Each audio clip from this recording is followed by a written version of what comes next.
It's around about just gone 11 Eastern time, 8 o'clock Pacific time.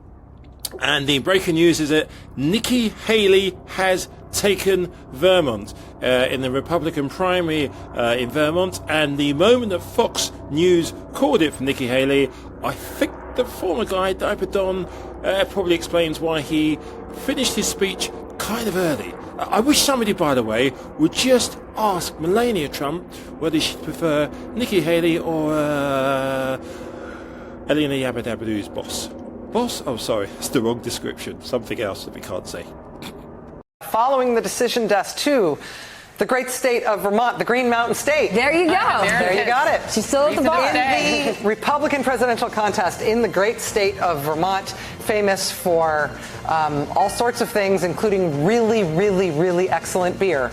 It is now also famous as the first state that has been won by Nikki Haley. In the 2024 Republican presidential nominating contest so far, it is the District of Columbia and the state of Vermont that have been won by Nikki Haley. As you see there, at least right now, with 93% of the vote in, we'll check in on this with Steve, but she's over the 50% threshold, which means not only has she won the state, but she'll win every delegate in the state as well. Although I am speaking off the cuff there, I'm just talking about what I have learned from Steve Kornacki tonight. Is that seem to be the case? So, yeah, right now we don't know. You can see with that call, Nikki Haley is now projected by her decision desk to get at least 9 delegates, delegates out of Vermont. 9 would be, if she falls under 50, it's proportional. So if she falls under 50, this is a very even race, and she would have the 1 extra delegate to Trump. It would be 9 for Haley, 8 for Trump. The other 8 remain unassigned because if she does finish over 50, she'll get the additional 8 and win this 17-0. So it is a question right now of whether Haley will win this state 17-0 in the delegate count or whether it will be 9-8. We do have a decision desk call. The Fox News decision desk can now project that former Governor Nikki Haley will win the Vermont Republican primary. This is her second primary contest win following the District of Columbia. What made you switch from Trump to Nikki Haley? The man is a lunatic, and I think he's terrible for the country. What are you thinking about when you say that? Just that he lies, he cheats, he's bankrupted millions of businesses and people, and I don't see anything good about him. I would vote for Joe Biden over Donald Trump in a heartbeat. Another projection for you right now. And this is Vermont, and we are going to call Vermont for Nikki Haley. The Republican primary in Vermont and its 17 delegates go to Nikki Haley. Another projection for you right now. And this is Vermont, and we are going to call Vermont for Nikki Haley. The Republican primary in Vermont and its 17 delegates go to Nikki Haley. Tuesday, we're literally flicking around all of the channels to see what they are saying. Just a Brit on the outside trying to soak up some of the best bits to share with you. This is totally unexpected. It's really, really good. Rachel Maddow on MSNBC has just done, and didn't know she could do it. She has a career. America's Got Talent. If you do a celebrity version, get her on. Listen and watch to her, Nepo Trump, her Lara Trump impression. It's perfect.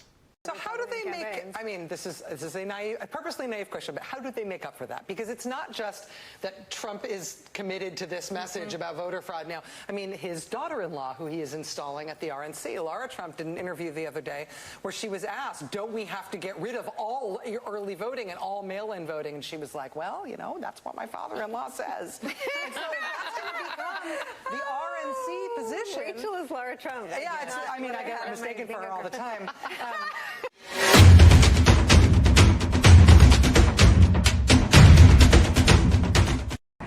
So, the former president, Donald Trump, has come after you for not pledging to support the eventual nominee, which, of course, you had to pledge to support the eventual nominee to get the RNC, permit to go on these early debate stages. Now, what do you say about that? You answered the question yesterday, so I'll ask you again. Will you support the eventual nominee for the Republican Party?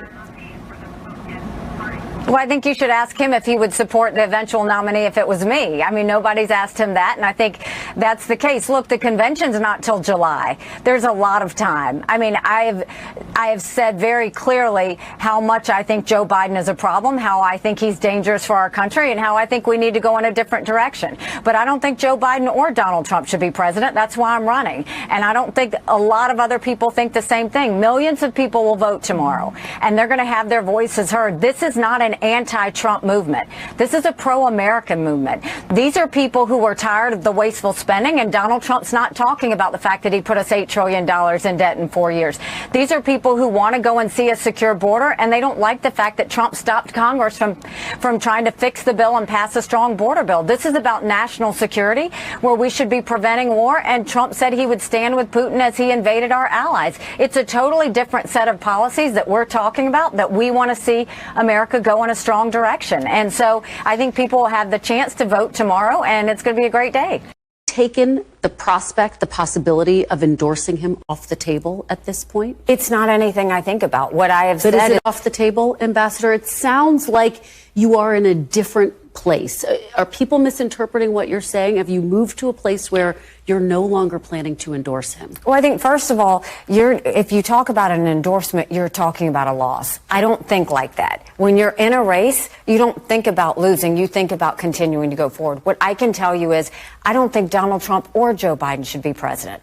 I don't think that we need two candidates in their 80s. I don't think we want a Joe Biden who calls his opponents fascists or a Donald Trump who calls his opponents vermin. No one wants that. I think people want a new generational leader that is going to go back to what the American dream is, what we want for our kids, in a place that's something that we can be proud of again. Let me try it this way. You did sign a pledge, an RNC pledge, to support the eventual nominee.